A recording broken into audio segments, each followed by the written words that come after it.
তেখেতৰ ডেংগু হৈছে প্ৰথম পৰ্যায়ত মানে ধলপুৰ মেডিকেলত দেখুওৱা হৈছিলে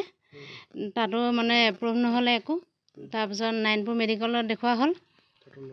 তাতো একো নোলালে লখিমপুৰ দাস মেডিকেলত তাতে এতিয়া এডমিট হৈ আছে এতিয়া অকণমান এপ্ৰুভ হৈছে মানে আৰম্ভণিটো প্ৰথমতে জ্বৰ হৈছিলে জ্বৰ হৈ গোটেই গা বিষ হৈছিলে তাৰ গা বিষত থাকিব নোৱাৰে আমি কিন্তু বেলেগ বুলি ভাবিছিলোঁ ইয়াত প্ৰায় 6-7জন মানুহ ডেংগুত মানে আতংক হৈ আক্ৰান্ত হৈছে এতিয়া ৰাইজৰ প্ৰতি আমাৰ এটাই আহ্বান ৰাইজ অকণমান সচেতন হ'ব লাগে যেনে পানী দুনি গেলা পানী ওচৰত ৰাখিব নালাগে ধূপ ধূনা দি ধোঁৱা চোৱা দি মানে ঘৰত এইবিলাক বস্তু ব্যৱহাৰ কৰিব লাগে